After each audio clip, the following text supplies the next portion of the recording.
Good morning, guys. How are you all? Welcome back into communication practice station, guys.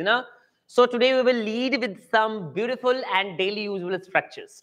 As we have been continuously talking about some beautiful structures, daily usable structures, and now I am gonna again gonna talk about some daily usable basic sentences.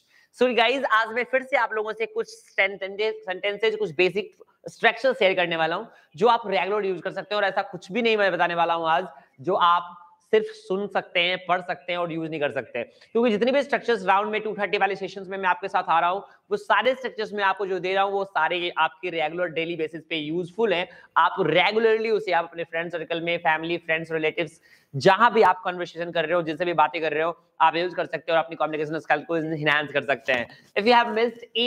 If you have missed any session of communication of 230 sessions, now you go to the AS English Club channel, visit once again and watch all the previous videos. It will be surely beneficial. I'm damn make you assure, guys.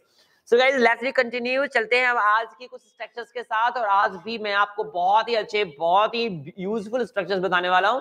तो चलते हैं structure round के आज पहले sessions में, और आज का जो पहला स्ट्रक्चर होने वाला है वो बहुत ही ब्यूटीफुल होने वाला है। कभी आपने ऐसे सेंटेंसेस बोले हैं, दरवाजा धक्का देकर हमने दरवाजा खोला, काट कर हमने लिफाफा ओपन किया, घर पहुंचकर हमने स्नान किया। नहीं, इस तरह के सेंटेंसेस यदि आपको अंग्रेजी में बोलनी है, जैसे धक्का देकर दरवाजा खोलना, हमने धक्का देकर दरवाजा खोला, या हमने काट करके लिफाफे को ओपन किया। नहीं, तो इस तरह के सेंटेंसेस को अंग्रेजी में आप कैसे बोलेंगे?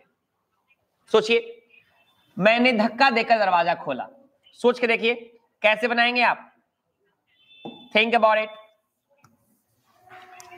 मैंने धक्का देकर दरवाजा खोला, मैंने धक्का देकर दरवाजा खोला। So guys, if you want to speak this kind of sentences into English, उसने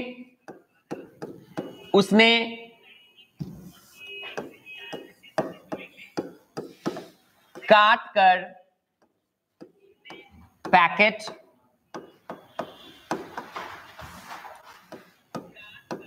पैकेट खोला। ऐसे सेंटेंसेस आप अंग्रेजी में बोलते हैं तो कैसे बोलेंगे? ध्यान रखना है, ऐसे सेंटेंसेस को आपको बोलना है I pushed the gate open. ऐसे सेंटेंसेस के लिए सबसे पहले आप सब्जेक्ट रखो, उसके बाद जो है आपके जो वर्ब हैं वो V2 में आएगा। क्या आएगा? V2 फॉर्म में आएगा। एंड यू पुश्ड, एंड उसके बाद ऑब्जेक्ट जो आप लिखेंगे वो ऑब्जेक्ट लिखेंगे, एंड जो आपका जो धक्का देना यानी फर्स्ट जो वर्ब है वो V2 में आएगा, और जो लास्ट वाला जो वर्ब है खोलना वो आपका V1 में आएगा। कैसे आएगा? V1 में आएगा। सेंटेंस कैसे बनेगा जब बना के देखेंगे? he pushed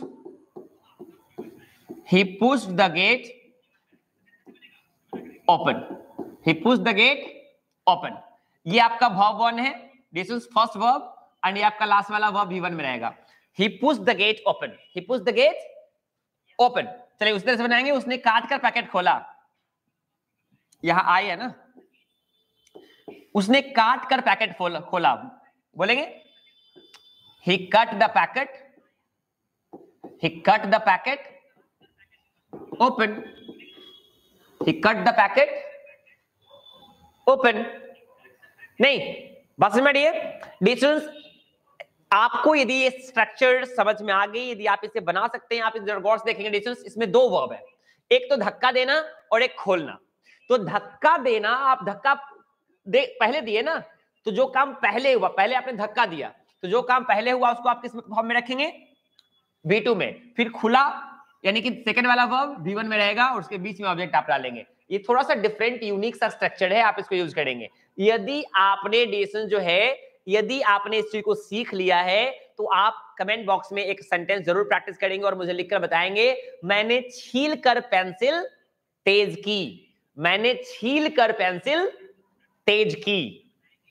If you got this structure, must write this, must make this sentence into English and write in the comment box below. Thank you. So guys, चलते हैं नेक्स्ट सेंटेंस की तरफ. बहुत अच्छे सेंटेंसेस है गाइस, बहुत अच्छे. Regularly आप इसे यूज करते हो, अब इसे आप अंग्रेजी में यूज कर पाओगे. वेल, आज की सेकंड स्ट्रक्चर मैंने उसे नाचते हुए देखा. मैंने उसे नाचते हुए देखा नहीं, मैंने उसे नाचते हुए देखा, वह गाते हुए बाहर आई. वह गाते हुए बाहर आई. वह मुस्कुराते हुए मुझसे बात की, या वह गुनगुनाते हुए खाना बना रही है. ऐसे सेंटेंसेस को अंग्रेजी में बनानी है. कैसे बनाएंगे आप? ध्यान से. मैंने उसे नाचते हुए देखा. नाचते हुए देखा. वह दौड़ते हुए आया. वह दौड़ते हुए आया. वह मुस्कुराते हुए बोला. ऐसे सेंटेंसेस अंग्रेजी में बनानी है. बहुत ही आसान है भाई. तो सबसे पहला सेंटेंस, मैंने देखा, वह आया. ये सेंटेंस पहले बना लो. तो ध्यान रखना, ये अभी आपका प्रेजेंट पास्ट इंडेफिनिट में है, तो सब्जेक्ट के साथ सब्जेक्ट के साथ V2 लगा लेना है. पास्ट इंडेफिनिट में है इसलिए. और उसके बाद ये नाचते हुए दौड़ते हुए को हम V4 में रखते हैं, जेरंड फॉर्म में. ये कौन सा फॉर्म है? जेरंड फॉर्म है. डिस नहीं, या आप इसे यूं कह सकते हैं, ये past participle form, present participle form भी है. यानी डिस मैंने उसे नाचते हुए देखा. तो प्रोनाउन को क्वालिफाइंग वर्ड है, तो ये आपका प्रेजेंट पार्टिसिपल फॉर्म में है. Present participle form. Present participle क्या होता है जी? प्रेजेंट पार्टिसिपल का मतलब है डिस भाव का चौथा फॉर्म. भाव का चौथा फॉर्म. ध्यान से अब बना लीजिए. मैंने उसे नाचते हुए देखा, तो आई सॉ हिम. ऑब्जेक्ट नहीं, यहां पे आप बीच में ऑब्जेक्ट रख सकते हो. यहां ऑब्जेक्ट है नहीं, तो आई सॉ हिम कैसे? Dancing. I saw him dancing. उस तरह से बनाना है. वह दौड़ते हुए आया. बनाइए, वह दौड़ते हुए आया. He came running. He came running. These are very very useful sentences, and if you got it, आपको बनाना है, वह मुस्कुराते हुए मुझसे बात की. वह मुस्कुराते हुए मुझसे बात की. How will translate this sentence into English? If you got it, must write it in the comment box and let me know कि आपने सीख लिया.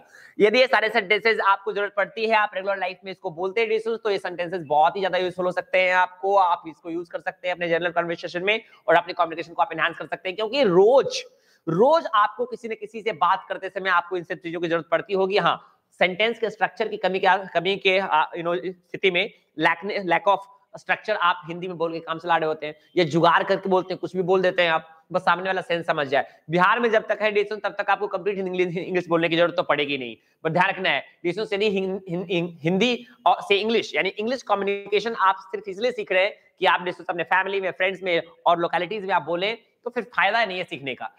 इंग्लिश बोलनी है डिक्शन खुद के लिए, अपने लिए बोलनी है.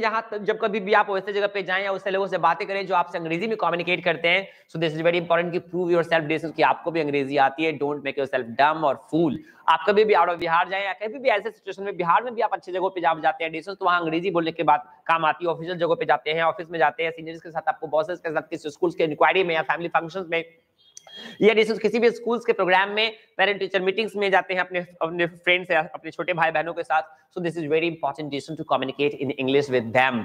सो now we have to learn English for enhancing your personality, yourself guys. So this is important for not others, for yourself.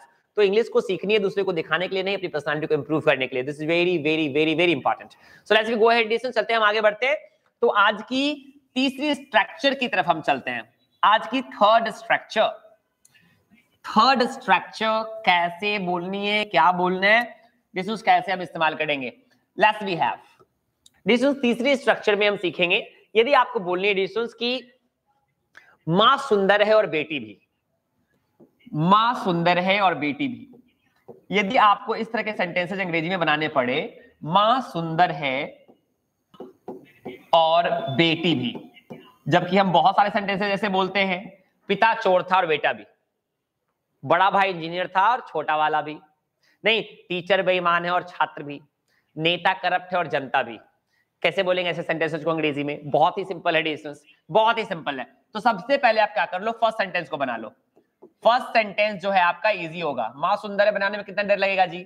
तो फर्स्ट सेंटेंस बना लो स्ट्रक्चर में, फर्स्ट सेंटेंस बना लो, उसके बाद एंड लगा लो। एंड लगाने के बाद सो रखना है। क्या रखना है? सो रखना है।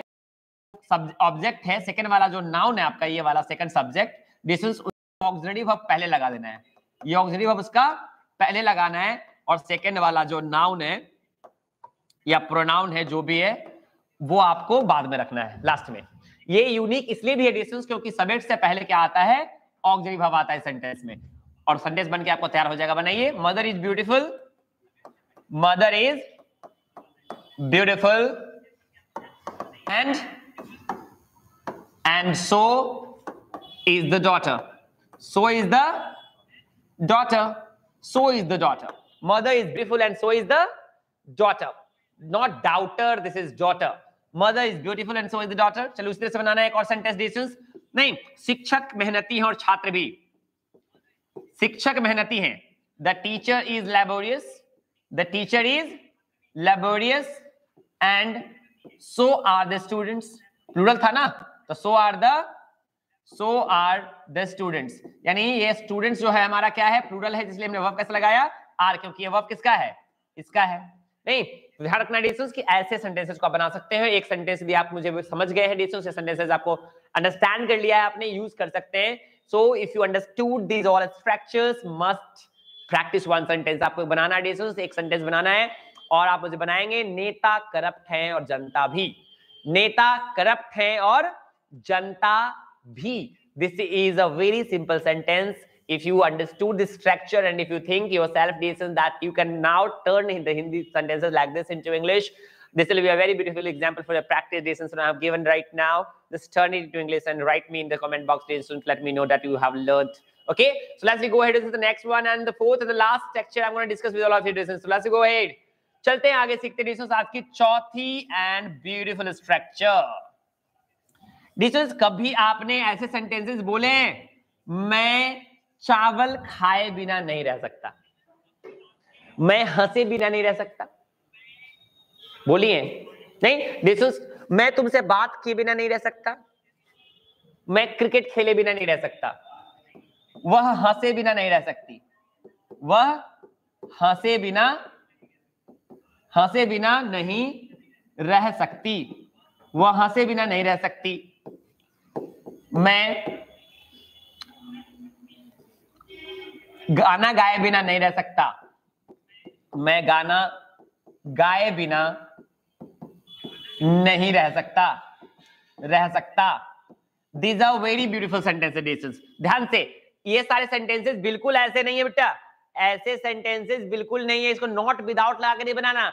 ये गर्लफ्रेंड बॉयफ्रेंड वाली बात नहीं है कि हम तोरा बिना मर जाएगा, प्राण छोड़ देंगे। डिस्टेंस, ऐसा कोई नहीं है कि चावल खाए बिना मर जाएगा, बट हमें बस बोल देते हैं डिस्टेंस कि हम पबजी खेले बिना नहीं रह सकते, यानी पबजी बहुत खेलने की आदत है इसलिए बोल देते हैं। पबजी नहीं खेलेगा तो मर जाएगा, प्राण छूट जाएगा? नहीं। चावल नहीं खाएगा 2 दिन तो प्राण छूट जाएगा? नहीं। बट बोल देते हैं हम कि हम चावल खाए बिना नहीं रह सकते। इसका मतलब ये डाई वाला सिचुएशन नहीं है कि मैं तुम्हारे बिना मर जाऊंगा, जान दे दूंगा, नस काट लूंगा। ये होता है ये कुमरार पार्क, इको पार्क वाला मैटर, ये लबालब वाला मैटर, ये प्यार मोहब्बत वाला मैटर में सब होता है। की तोरा बिना मर जाएंगे, प्राण छोड़ देंगे।